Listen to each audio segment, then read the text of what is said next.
বন্যা পরিস্থিতির আরও খবর জানাতে এই মুহূর্তে ময়মনসিংহের ধোবাউড়া এলাকায় আছেন সহকর্মী ওবায়দুল হক এবং নেত্রকোনার জারিয়া এলাকায় আছেন আলপনা বেগম। সরাসরি প্রথমে যাচ্ছে ওবায়দুলের কাছে। ওবায়দুল, ময়মনসিংহের হালুয়াঘাট এবং ধোবাউড়া উপজেলার ১৯টি ইউনিয়নের মধ্যে ১০টি ইউনিয়নে কিন্তু পানি নামতে শুরু করেছে।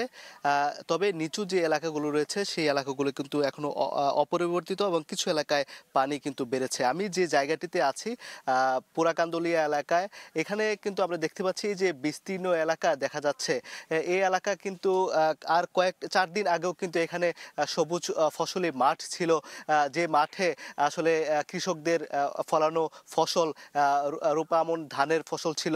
সেই ফসলটি কিন্তু আর কয়েকদিন পরেই আসলে তারা ঘরে তুলতে পারতেন, থুর বেরিয়েছিল, সেটি এখন একেবারেই পানিতে তলিয়ে গেছে।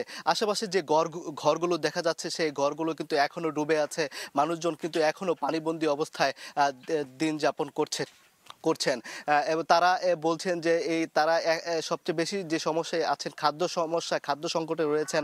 এবং এই পানি কিছু কিছু বাড়ির থেকে পানি নেমে যাওয়া মাত্রই সেই বাড়িগুলোর আসলে ক্ষতচিহ্ন কিন্তু বের হচ্ছে এবং তারা সেগুলো মেরামত করার চেষ্টা করছেন। তারা যেটা বলছেন যে গত ৪ দিন যাবত আসলে তারা কোনো রকমে আসলে চিঁড়ামুড়ি খেয়ে কোনো রকমে আসলে টিকে আছেন। তবে তারা যেটি বলছেন যে তাদের এই দুর্গম এলাকাগুলোতে যে ত্রাণ সহায়তা কিন্তু এখনো এসে পৌঁছায়নি। তারা সেটি বারবার বলছিলেন যে আমাদের এখানে কোনো ধরনের ত্রাণ সহায়তা কেউ নিয়ে আসেননি। কেউ যদি আসলে ট্রলার নিয়ে এখানে আসেন তারা কিন্তু সেই ট্রলারগুলোতে ছুটে যাচ্ছেন, কেউ দেখছেন কেউ খাদ্য সহায়তা নিয়ে আসছেন কিনা। তবে এইসব এলাকায় যেহেতু সাধারণত এত পানি কখনো হয় না, তারা যেটি বলছিলেন, এবং এই যার কারণে নৌকা সংকট রয়েছে। এই নৌকা সংকটের কারণে কিন্তু মূলত তারা এই যে বাইরে যাওয়া সেটি কিন্তু যেতে পারছেন না।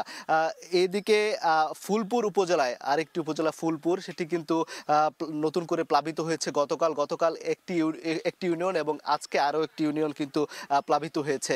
এই প্লাবনের ফলে সেখানে মূলত আরও প্রায় ২০,০০০ মানুষ পানিবন্দী হয়ে পড়েছেন এবং সব মিলিয়ে এই এখনো পর্যন্ত এই ময়মনসিংহের ৩ উপজেলাতে কিন্তু প্রায় ১.৫ লক্ষাধিক মানুষ পানিবন্দী হয়ে রয়েছেন এবং তারা বেশ খাবারের কষ্টে আসলে ভুগছেন।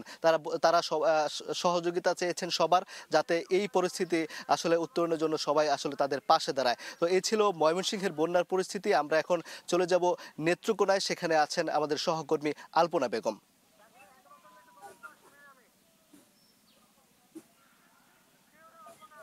হ্যাঁ, এই নেত্রকোনায় যে বন্যায় নিমজ্জিত হয়েছে এবং গত ২ দিন ধরে যে পূর্বধলার জারিয়া নাটেরকোনা এলাকার যে কালিদাসের বাঁধ যেটি এবং সড়ক এটি গতকাল পর্যন্ত হাঁটু পর্যন্ত পানি ছিল, এটির উপর দিয়ে উপচে পানি গিয়েছে, কিন্তু আজকে থেকে এটি ভেঙে গিয়েছে। যদিও কংস নদীর পানি কমেছে, তারপরেও যে এই পানির যে তীব্র স্রোত মানে ভাসিয়ে নিয়ে যাচ্ছে, একটি ওই অংশের দেখা যাচ্ছে যে, যদি একটু দেখাই আপনাকে, যে শহীদ মিয়ার ঘর, সেই ঘরটি ভাসিয়ে নিয়ে গিয়েছে এবং পাশাপাশি ঠিক এই পাশে আমি যে পাশে দাঁড়িয়েছি এদিকে হযরত আলীর ঘর, এইটির উপর দিয়েও পানি যাচ্ছে। পানি এমন ভাবে যাচ্ছে এবং ২ দিন ধরে পানি যাওয়াতে মাটি নরম হয়ে গাছ সহ ভেঙে পড়ে এই পানি এদিক দিয়ে প্রবাহিত হচ্ছে, যে কারণে এই এলাকার যে আরো কয়েকটি কাঁচা ঘর যেগুলো রয়েছে এগুলো সবগুলো হুমকির মুখে পড়ে গেছে।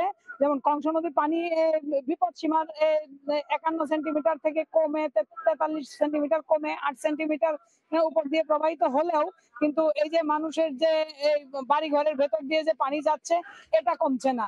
এই কিছু কিছু এখানকার যে কিছু মানুষের যে অভিযোগ রয়েছে, তাদের যে বিভিন্ন জায়গায় ওই সঠিকভাবে পরিকল্পনা নেই এবং কালভার্ট গুলো বন্ধ করে দেয়, আজকে এই পানির যে জলাবদ্ধতার সৃষ্টি হয়েছে এবং তারা পানিতে নিমজ্জিত রয়েছেন। এবং এই যে অচিরেই যদি পানিগুলো বের করিয়ে না দেওয়া হয়, মানে সাইড দিয়ে কোনোভাবে, একটি যেমন রয়েছে যে জারিয়া ভাট্টি রয়েছে, এটির পাশেই আরেকটি কালভার্ট ছিল যে রেল লাইনের পাশাপাশি, এটিকে যদি অপসারণ করে পানিটাকে সরিয়ে দেওয়া হয় তাহলে এই অঞ্চলে যে এখানকার যে পূর্বপাড়া নাটেরকোনা পূর্বপাড়ার মানুষজন কিন্তু একটু স্বস্তি পেত, কিন্তু এখন মানুষগুলো ভয়ের মধ্যে রয়েছে, কারণ এই পানি কমলেও পানির যে তীব্রতা, সেই তীব্রতা ভেঙে সেই সড়ক ভেঙে গিয়ে বাড়িঘর ফেলে দিচ্ছে।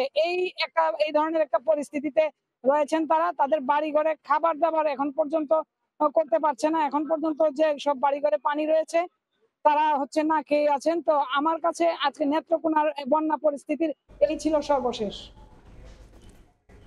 বন্যা পরিস্থিতির খবর জানছিলাম আমরা ময়মনসিংহের ধোবাউড়া এবং নেত্রকোনার জারিয়া থেকে।